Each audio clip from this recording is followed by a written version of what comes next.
1951年7月2日上午8时左右，在美国佛罗里达州圣彼茨堡，房主卡彭特拿着一封电报敲他的房客玛丽·里瑟的房门，但无人回应。他试图打开门，却发现门把手发烫，感觉不对劲，他随即报警。警方到达后，发现里瑟早已被烧成灰烬了，只留下一块茶杯大小的头骨。要知道，想让头骨化为灰烬是需要很高温度的，但奇怪的是，事发的房间除了里瑟坐的那张椅子被烧毁一半之外，并无明显的大火证据。房间里的其他家具也没有着火的痕迹，甚至都没有被熏黑。而且根据调查人员反映，里瑟死前没有任何挣扎的迹象，整个过程看起来就像是他在毫无征兆的情况下安静的燃烧，直到最终化为灰烬。联邦调查局调查许久后，最终宣布里瑟是被烛心效应烧成了灰。因为据他们推测，里瑟平时爱服用安眠药，他可能在抽烟时睡着了，燃烧的烟头从他手中掉落，点燃了他的睡衣。联邦调查局在调查报告中如此写道：一旦身体开始燃烧，足够的脂肪和其他可燃物质就会允许不同程度的破坏发生，有时这种由燃烧造成的破坏会到达一定的程度，以至于几乎燃尽整个身体。虽然有官方解读，但由于事发诡异突然，这件事在当时还是引发了不少媒体的报道和社会民众的猜测议论。人体在没有外部火源接触的条件下，真的会自发燃烧吗？其实这并非个例。根据好事者不完全统计，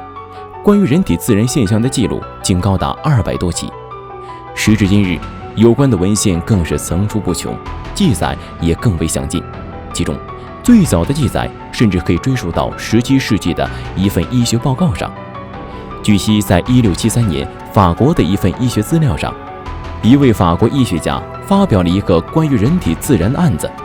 是讲一个叫米勒特的巴黎人躺在草垫床上化为灰烬，只剩下头骨和几根指骨的事情。但古怪的是，草垫床除他躺的部位外都保持原样。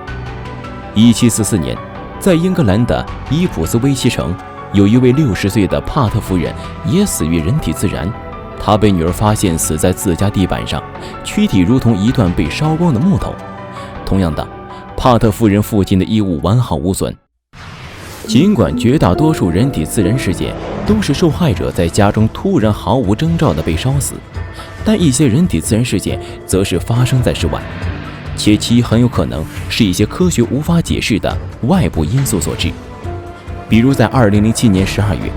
巴西一名女子在众目睽睽之下突然被火焰吞没，紧接着几秒之后，她整个人已经被烧得面目全非了。不过诡异的是，这名女子的衣服却没有被烧毁，整个场面看起来像是从她身体内部着火的。而且后来经过警方对这名女子进行验尸，也发现她的身体里并没有任何易燃物质，因此便有观点认为这名女子很可能是被球状闪电击中后自燃的。除此之外，根据相关数据统计，会发现很多人体自燃事件都集中发生在20世纪50、60年代，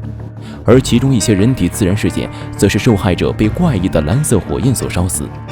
如1956年12月，居住在美国夏威夷檀香山的78岁韩国男子金永熙，在其住宅中突然被烧死。而据当时在场目睹了全程的邻居弗吉尼亚·卡德特表示，事发前他看到坐在轮椅上的金永熙全身突然被一团蓝色火焰包围了起来，紧接着几秒后，轮椅上便只剩下一具烧焦的尸体。而且更诡异的是，事发后金永熙的衣服、轮椅以及周围的家具居然都完好无损。那么人体在没有明显火源接触的情况下是如何着火的？又是如何在不点燃周围一切物品的情况下烧得如此彻底的？对此可谓众说纷纭。目前学术界较为公认的一种解释是灯芯效应。什么是灯芯效应呢？这个说法大约在100多年前就已经被提出来了，但是这个试验并不能严谨地证明人体自燃的原因就是灯芯效应，充其量也只能说人体自然表现出了灯芯效应，因为实验中要燃烧7个小时后才能达到预期效果。而从以上人体自燃实例中可以看出，人体的自燃速度很快，燃烧也很彻底，并且火焰为蓝色，表明人体自燃时温度很高。这说明人体自燃要比实验中的燃烧剧烈。虽然燃烧物质相似，但2种燃烧为不同机制。用烛心效应解释人体自燃，就是在拿表象来解释本质，并没有揭示出内在的原因。所以新近又流行另外一种解释，即从物理学角度进行分析，认为人体内可能存在一种比原子还小的燃粒子，可以引起燃烧。这种现象一旦发生，人体就会被烧得收缩起来，甚至有时会在瞬间化为灰烬。人体自燃中所烧焦的尸体显得如此奇特的原因在于，没有太多的规律可循，并非所有的人体自燃受害者都只是简单的引发火焰。有些人的身体上的燃烧现象非常奇怪，根本看不出明显的源头，而有些人的身体在没有着火的情况下会冒起烟来。另外，并不是所有着火的人都会被烧死，小部分人实际上会从他们所谓的自然现象中存活下来。作为一种诡异的超自然现象，人们对于人体自燃仍有很多疑问。如今在世界范围内仍有人体自燃现象的发生，我们现有的科学水平也还不能够有效地预防和救治人体自燃现象的遇难者。但是随着更多的深入调查研究和科学水平的提高，老烟斗相信科学家们迟早会解开这个困扰人们的世纪谜题。对此你又是怎么看的呢？欢迎在评论区留言补充。好了，本期老烟斗鬼故事到这里就结束了。对于节目中提到的人体自燃现象感兴趣的朋友，可以关注我的微信公众号拼音老烟斗，回复关键字自燃，就可以获取到人体自燃的相关视频资料。记住，是拼音老烟斗哦，其他类似的账号都是冒牌的。咱们下周5下一期再见。